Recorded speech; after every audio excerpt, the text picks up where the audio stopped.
Welcome to Rappahannock Issues. I'm Tom Cohen. And I'm David Kerr. And we're going to be looking at topics that are of interest to our community, both regionally and to the state.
I'm David Kerr.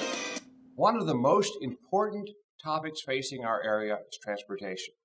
Just in the past 15 years, biggest highway in the East Coast, I-95 has seen a massive growth in its density of traffic and the sheer volume it carries.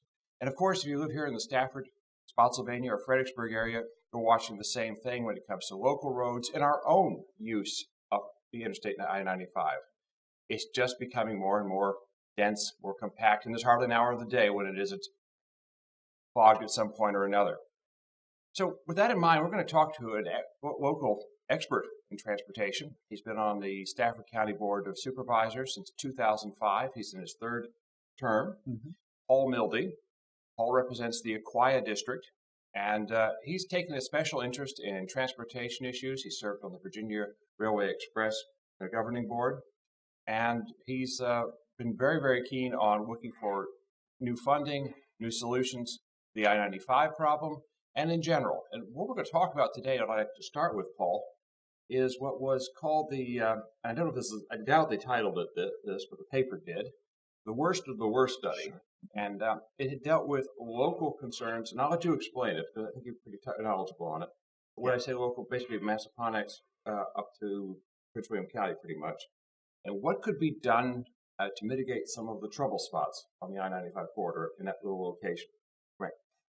The FAMPO, the Fredericksburg Area Metropolitan Planning Organization, conducted a study. They used some extra money that hadn't been spent, about $280,000 study to figure out where the hot spots were. Now, most people think you can see where the hot spots are, but and that's true. But we can't do business like that when we have three jurisdictions involved in FAMPO and some money being allocated. The body wanted to do a study to be precise about where the problems were and what could be done to fix them, and the cost, the value of an improvement that was worth spending the money because we have limited resources. So we did the study. So it had sort of a cost-benefit analysis side to it as well. Of course, you know, obviously if we had unlimited funds, we'd go after the bigger problems, but when you have limited funds, sometimes you can spend a little bit less money for a greater impact. And so, we've been good at that, and so is VDOT, doing little improvements here and there that kind of connect. 17 is a wonderful example, which is just opening, where they took a lot of turn lanes and really connected them to create another full lane or so of traffic heading east. A little bit of what you did there too was reduce. I believe it's called an unlimited access highway. Was actually reduce some of the access points by by closing some of those access points and then reducing the number of turn on lanes. Yeah, and people don't like that a lot of times. The businesses complain. You'll see that happen in front of the courthouse in Stafford soon. There'll be a median in a few years, and by 2021, and you will not be able to turn left, for instance, out of the courthouse onto Route 1. And that's just an example. But it does increase flow. It helps with flow and cuts down on congestion.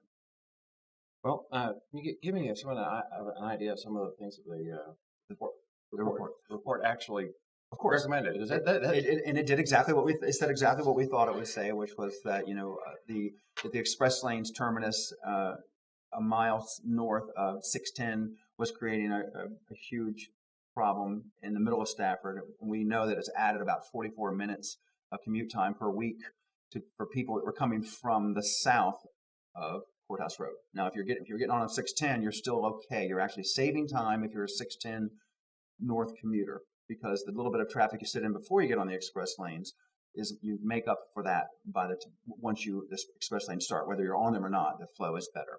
So we found out that we needed another lane, each direction in the morning and then in the evening, all the way to the Rappahannock River. We found out that, of course, what we already knew, which we need another lane or two crossing the Rappahannock going south.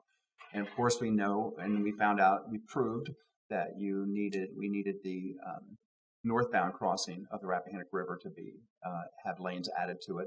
A couple things that we didn't know is that in order to make that work, you also have to do about a 10-mile tail, and it's a reverse tail on that northbound crossing of the Rappahannock River. You can't just build the bridge bigger or you'll create a bottleneck in Stafford again. You need about a 10-mile additional lane to accommodate the lanes narrowing, especially in off-peak hours. Won't be sure if the express lanes that we now know are going to be funded all the way to the Rappahannock, which direction they're going to be going. So at any given time. So, and we also found that there were problems at Route 3, and how some ways to fix those, getting people off of 95 onto Route 3. One suggestion was a flyover. Sure, yeah, flyovers always are helpful, but that was one of the suggestions. And of course, there's continuing problems out at the Massaponax, what they call the Jackson Gateway, but that's a very expensive problem fix, because you have very constrained. If you think about the Massaponax interchange, you'll see there's not a lot of undeveloped land around that interchange. You have to move a lot of things or do large flyovers to fix that problem too. Well, so that seems to be those all seem to be very big ticket items, especially the crossing of the Rappahannock River. So you would be building adding the extra lanes to the existing bridge. I need 2 more lanes, and it's a price tag for that. It's funny. I think it's about 100 and I can't remember. It's about 170 million. We wrapped it into the way we got the grant. The grant to do the new express lanes from 610 or from Courthouse Road all the way to the Rappahannock was to wrap that application into an application that required a matching portion. Mm-hmm.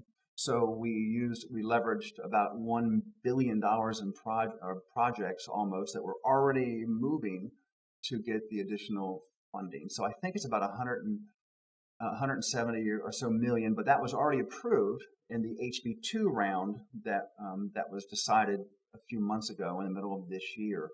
But it now looks like it's part of the Atlantic Gateway grant.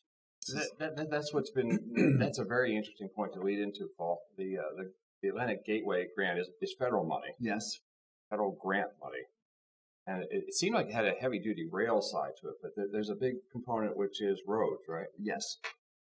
And in this case, it's possibly we're going to fund the Rappahannock crossing. It is. Our governor did a good job with Aubrey Lane to win an award. That I think about 20% of the money that was being allocated nationally, 20% came to Virginia, $165 million. And that put together with all of the other pieces that we've been working on over the last few years, the Courthouse Road interchange improvements, of course, the Rappahannock River crossing heading south. There's also a over $500 million toll revenue piece of this that's considered matching. So they by proposing an extension of the express lanes, they were able to project a revenue of $500 or so million invested into the project from the user fee, and that is one of the ways we were able to get the approval, because we had a high match, if you will. That's considered part of our match, our own contribution, if you will, or the user's contribution. The revenue stream. Well, when we come back in a few moments, I want to talk just a little bit about the 630 Route 1 interchange. That was certainly a hot topic not too long ago. 95. Yes. Mm-hmm. And then a bit about trains, because I know Paul's first love is railroads, and he proved that when he was on the VRE board. So I'm going to let him talk a little bit about trains. So don't go away. Stay tuned because we'll be right back and we'll try to stay on the right track.